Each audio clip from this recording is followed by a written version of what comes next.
On this episode of ResiWeek, Ring driving home tech, LG's holiday promos, and Polk Audio's XT line. All this and more on this episode of ResiWeek.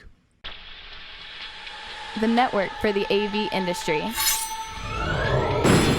What are you listening to? This is AV. This is AVNation. This is AVNation. This is ResiWeek, episode 303, Just Say No. Support for AVNation is brought to you by at Lona, the go-to provider for AV signal distribution and control in corporate, higher education, and residential spaces. Welcome to this episode of ResiWeek. This is your weekly roundup of all the latest news and stories for the residential AV industry. I'm your host, Matt D. Scott for AVNation.tv, and this week we're pleased to be joined by three of my good friends. First, we have Michael Braithwaite. He is the CTO of Screen Innovations. How you doing, Michael? Very good, very good. Glad to be here. Thank you for being here. Then we have Dennis Holzer. He is the CEO of Powerhouse Alliance. How are you, sir? I am doing great. Thank you for having me. Thank you for joining us. And last, and certainly not least, we have Jimmy Paskey. He is the he's in charge of residential sales over at Surgex. How you doing, Jimmy? Wonderful, man. Good to see y'all. Not Meridian, Surgex. He really likes Meridian. One of those stories that had Meridian and I had to represent. I know. I love it. I love it. All right, gentlemen, let's kick this off. And first, before we jump way down the chain, happy Thanksgiving if you're in the U.S. or if you're like me and you're greedy and you celebrate two of them. Happy Thanksgiving. Enjoy your time off. Don't assault anyone during Black Friday. Also, it seems that Backpack is being discontinued. So we're going to say goodnight to Backpack as one of the first major remote management platforms. So sad to see it go, but I think we all knew it was coming. All right, gentlemen, let's kick this off with a story that comes to us from CE Pro. Ring is helping to drive more home builders into smart tech. It seems that the video doorbells are now standard features in 32% of newly built homes within the U.S. That is a kind of staggering number to see how quickly that has bumped up. Michael, when you see this, it's a really good article kind of highlighting how Ring is letting not only builders but the HTPs that are working with builders dip their toes and jump in really quickly into some entry-level tech. How can HTPs go about capitalizing on those really, there's no other way to say it, but that low-hanging fruit? It's not a hard sell to sell a Ring doorbell. How can you capitalize on that? Well, the way I look at it is it's kind of a gateway drug, right? If you think about it. So someone buying a home and maybe they don't have any experience with any of the solutions that our industry provides. Well, that one piece where they can see who's at the door on their phone or on their TV and things like that, that's like the first gateway drug. And then it's like, well, and plus I need to do the backyard and I need to be able to listen to distributed sound throughout the house. And so all of a sudden they become addicted and they're doing lines. Oh, did I say that? They're actually doing different speaker lines and they look at projectors and all of a sudden they're looking at screens and stuff like that. And so it's a great thing because most of the issues we have with growth is awareness, and Ring and all these guys. I mean, their awareness is building and it's getting out there. So I think it helps. So piggyback on top of those, add those in, kind of use it as a leverage tool to show other offerings that we provide. Dennis, that what Michael said has been kind of touched on before, right? That the entry DIY-ish smart home stuff is the entry-level drug. It's the way to just dip your toe in the pool before you jump full bore. Does it make long-term sense for HTPs to try and use that as a route to grow their clients and grow with their clients? Or is it something that you kind of jump into and know that that's a great product for that type of client, and then for our other clients, we look at other options. Is this a long-term relationship solution? I think no. I don't think it's a long-term solution.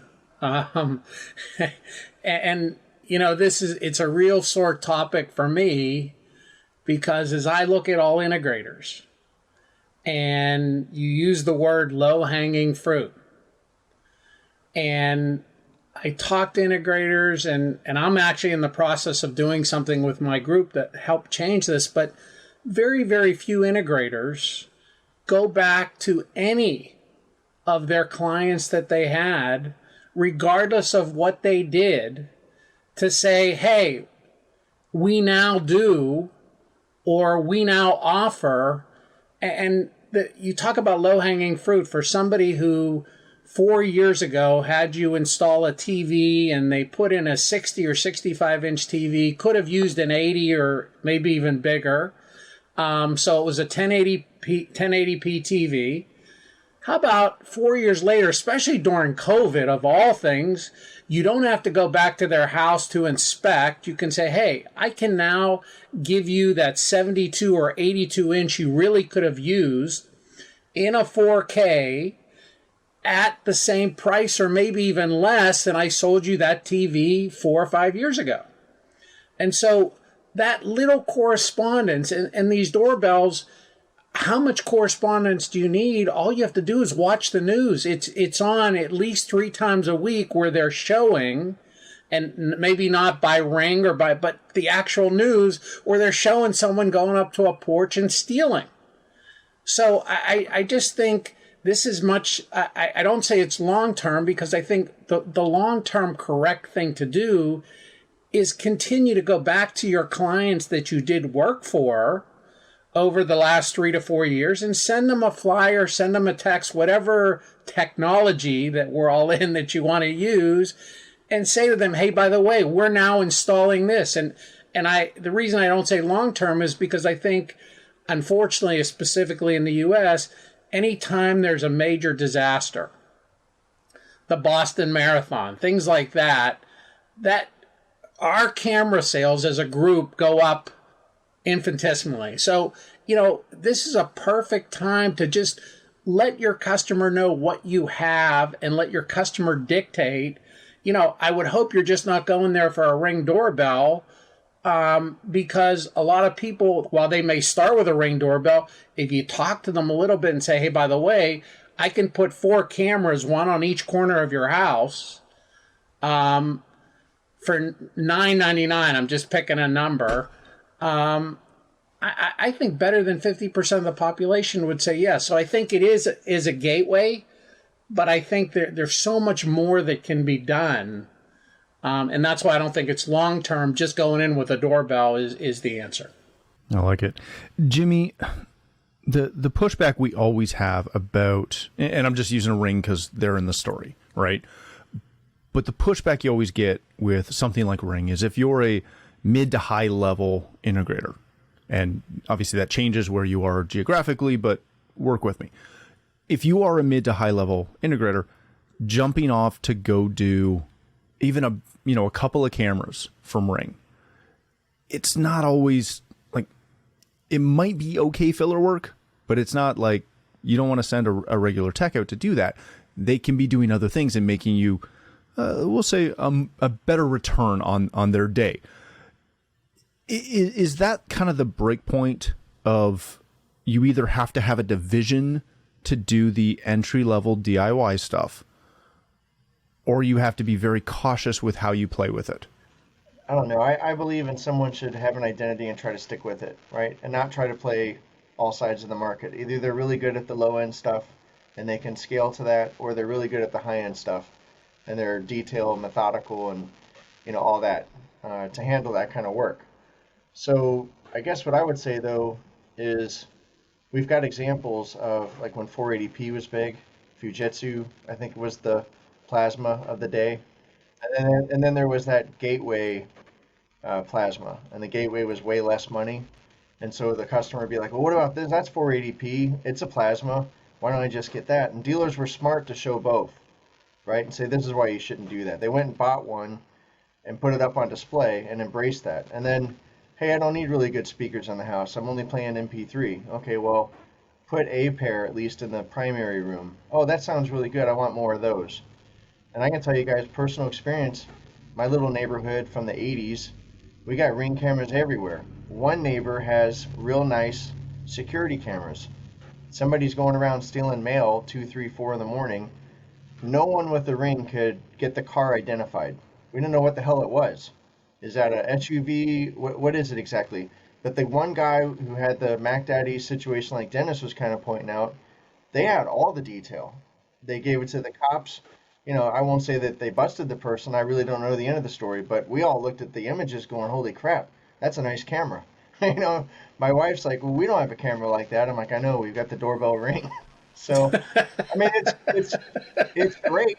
It's great. It caused me to go get a floodlight Ring, and now I do want, like Mike said, I want the backyard covered. You know, but eventually I'll probably escalate up to better quality and put it in with my alarm system, because that makes more sense.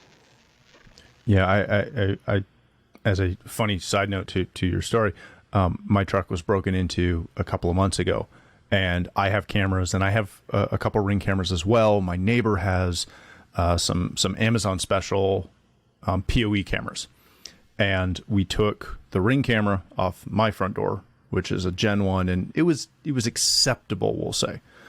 We took our regular security system cameras, and they're really good. And then we took the neighbor's like Amazon specials, and I was like, hey, can you send me that footage? I need to be able to double check that. And they're like, yeah, sure, no problem. And now I have this wonderful like good, better, best option of why, like when we go to sell, here's why we sell what we sell. So yeah. Ring cameras are great. I'm not discounting that. Hey, thanks for watching the first segment of this week's episode. To catch the entire show, please click the link below or visit avnation.tv. That's avnation.tv.